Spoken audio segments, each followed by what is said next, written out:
So I left to go pick up Ethan. I get a call from Boost Mobile.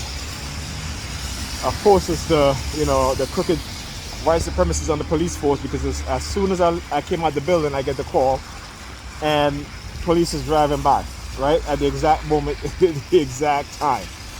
Okay, and of course I can't record it. So again, how they try to be slick, right, about their targeting, so that I wouldn't get them on video, not participating, but targeting me. So they're very slick. You know what I'm saying? Very, very slick. And but like I said, I'm going to expose all that they do. All right. So, and again, lately when I've been calling Boost Mobile, there's always been the sound of keyboard clicking before the automated service come on. Now, this has never happened to me before, except for this week, because they've been targeting me so heavily. And I think one of my videos, you can hear in the beginning, the keyboard's clicking, right? So there you go. Like I said, I'm not going to be quiet while these people do this to me. That's not happening. I don't care what they think they have, what have you. If you're not bringing it to me, then, I got nothing to say to you. Okay? Fuck your subliminal message. Fuck your psychological programming. If you're not saying it to me in my face, don't try to, escape accountability for the shit that you've done. These perps I'm talking about.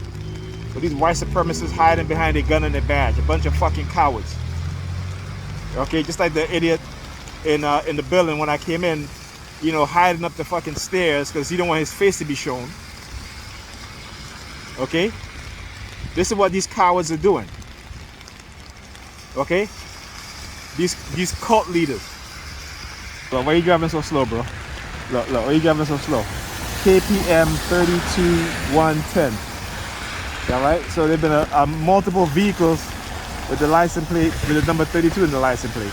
And again, that number don't mean nothing to me. But remember, look at another one. KKJ 3258. Look at another one. What's it supposed to be? VCIMROY. I don't know what the hell that's supposed to mean. But anyway, I'm just showing you guys some of the things that some of the licenses that they are used. Right? So they think that they're slick. Like I said, I'll call this shit out. I will expose everything that they do. And they try to be slick with the Boost Mobile customer service rep. You know what I'm saying? And how they use their trolls and their spies in Boost Mobile.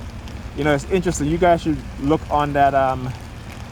There's a documentary called I think, what is it, Citizens or Citizens 4, something like that. It's about the surveillance state in America, and it talks about how the telecom companies are being used by the U.S. government, the FBI, the CIA, to spy on Americans, right? And those that are living in the United States legally, right? Or illegally, doesn't matter. They're spying. They're watching everything that we do. They're recording our conversation. Okay? And yet people don't seem concerned. Why? Because of these technologies that they've created, right? And the Russians said it. The Russians said that imagine those in the West who have these technologies, how they can use it against their people to make them forget about their oppression, to keep them content in their oppression, to keep them content in their ill treatment, in the violation of their civil rights. Yeah, you got the police. Yeah, I see. They already got the red lights flashing. They got the red lights flashing, man. They got look, you're turning off. Yeah. Okay. Yeah. Turn off, buddy. Turn off. Okay. So as I said, right, this is what the Russians were saying. Okay. Because they knew the United States was working on these things, and they have developed these weapons. And if you think that these weapons don't exist, you're a damn fool. You're a damn fool. And this is how they're able to crush any type of protest. Protests may happen, but it doesn't last very long. Okay? And then on top of that, the leaders of these organizations now, these civil rights movement organizations, they have to be extremely careful. Because on one thing is that they will use their partners, right, to use their partners to participate in conditioning their mindset to do things to discredit them and their movement. Again, this is COINTELPRO, right? This is COINTELPRO. You know what I'm saying? I'm talking about Black Lives Matter movement. Like, why, as some of the founding members have been, you know, buying multiple houses and all this stuff. You gotta understand the optics of things. And this is the thing about us black people, is that we want to be so much like white people, right? Particularly when you have a movement like that, you know, you gotta be selfless, okay? You gotta be selfless. I'm not saying that you gotta live poor or anything like that, but you gotta understand the optic of things. This is what, you know, when people don't have money, all of a sudden come into a loss of money, how they spend it, because they have no one around them, okay? And let me tell y'all something. Like I said, I don't particularly, well, let me put it like this. The people that I hate is the people that hate me, okay?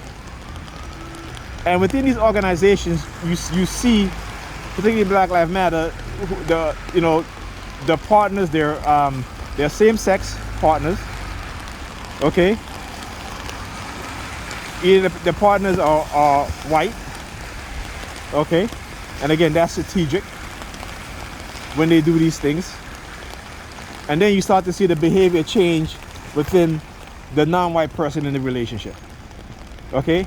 And it's to make them look bad. And they don't even understand it, because they don't even understand and realize the optics of what is going on. You got to be strategic, and they're not. This is why people who, like, I'll give you an example. Dr. Umar Johnson, I keep bringing his name up, okay, because he's a perfect example of, besides him and Farrakhan, right? These are perfect examples. Or T.I., you know, the rapper, who is doing things in Atlanta to help uplift the black community.